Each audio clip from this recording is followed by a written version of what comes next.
आज की वीडियो दुकानदारों के लिए है और ख़रीदारों के लिए भी है और कारोबारी हजरात के लिए भी है, क्योंकि हुकूमत एक ऐसा कानून लेकर आ रही है और इसमें अब कहा यह जा रहा है कि अगर क्यूआर पेमेंट के ज़रिए पेमेंट नहीं वसूल की जाती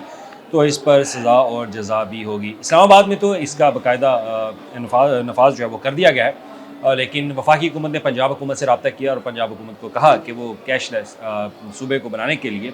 जो एक कैशलेस में मैनेजमेंट है, पेमेंट सिस्टम है, उसको मुतारफ़ करें और इसके काबीना ने बाकायदा इसकी मंजूरी जो है वो दी। लेकिन इसमें कुछ चीज़ें हैं वो आपको बताना ज़रूरी है। अब अगर आप किसी भी दुकान पे जाते हैं, ख़रीदारी करते हैं, किसी भी बड़े आउटलेट पर, छोटे आउटलेट पर, छोटी दुकान पे,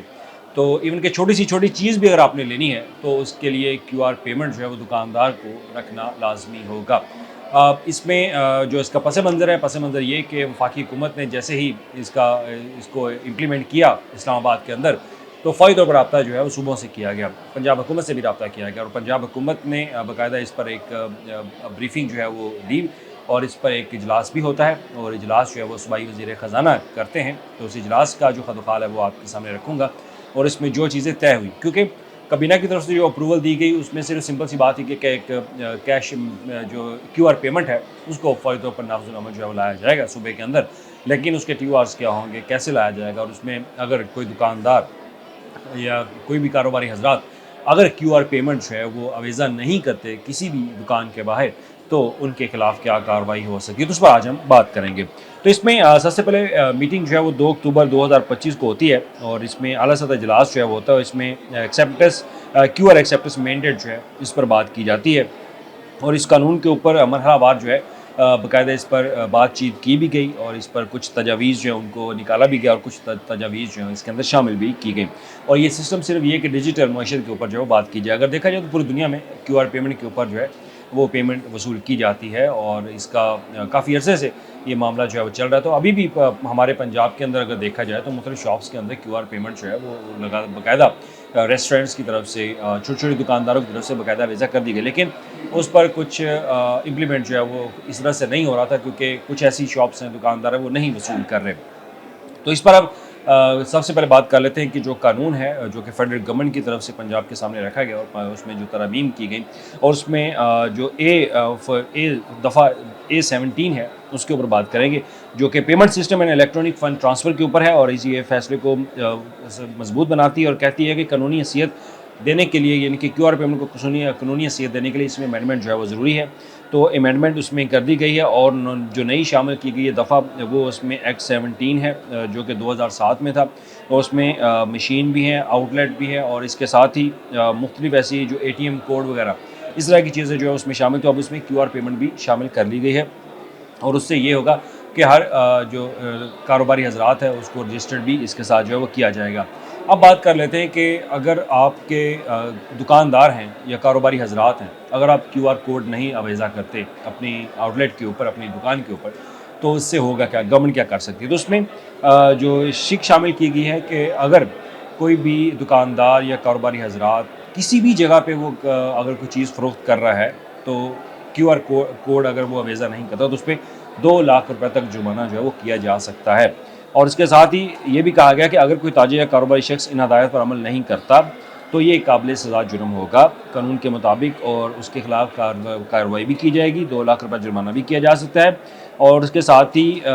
उसकी जो नॉन कॉग्निजेबल जो है वो ये जुर्म कंसिडर होगा, जो कि नाकाबिल ज़मानत इसको कहा गया है। तो इसमें अफसर की शिकायत पर आपको गिरफ़्तार जो है वो किया जा सकता है कि कोई भी, अगर मैं एक आम शहरी हूँ, अगर किसी दुकानदार ने क्यूआर पेमेंट जो है उसकी क्यूआर कोड अवेज़ा नहीं किया गया तो मैं एक जो हेल्पलाइन दिया होगा मैं उस पर कॉल करूँगा। कॉल करने के बाद मुतल्लिका ऑफिसर को आगाह करूँगा, मुतल्लिका ऑफिसर उस दुकानदार या मर्चेंट के खिलाफ जो है वो शिकायत दर्ज करेगा तो उसको इस एक्ट के तहत जो है, जो payment statement electronic fund transfer act है उसके तहत वो कार्रवाई करेगा। और इसके साथ ही ये भी कहा गया है कि ये इसमें जो भी कसूरवार पाया जाएगा कारोबारी हजरात पर, उस पर भारी जुर्माना जो है वो आयद होगा। अब इस पर मरहलावार जो अमल दरामद है, तो हुकूमत ने इस पॉलिसी के नफाज के लिए मरहलावार हिकमत अमली अपनाई है, पहले बड़े शहरों में, फिर छोटे शहरों में और आखिर में दही इलाकों में इस कानून का इतलाक जो किया जाएगा। हर मरहले में ताजिर को आगाही, तरबियत और तकनीकी मदद फराहम की जाएगी ताकि वो आसानी से इस निज़ाम को अपना सके। अगर आज के दौर में देखा जाए तो हर बंदे के पास जो है एंड्रॉयड फ़ोन भी है, लेकिन कुछ ऐसे दुकानदार जिनके पास नहीं सिस्टम होता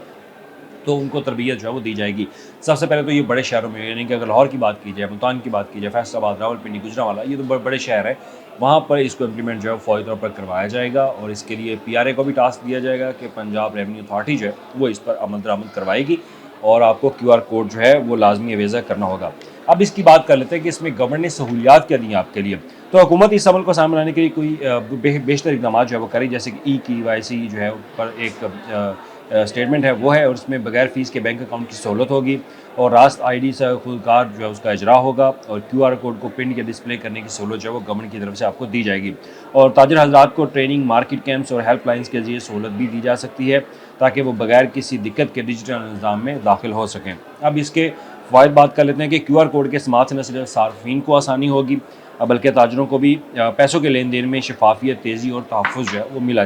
दिया जाएगा। हुकूमत का कहना है कि इससे टैक्स नेट भी बढ़ेगा, ब्लैक मेलिंग जो ब्लैक मनी है उसकी रोकथाम भी होगी और मजमूई तौर पर मईशत ज़्यादा मुस्तहकम और जदीद बनेगी।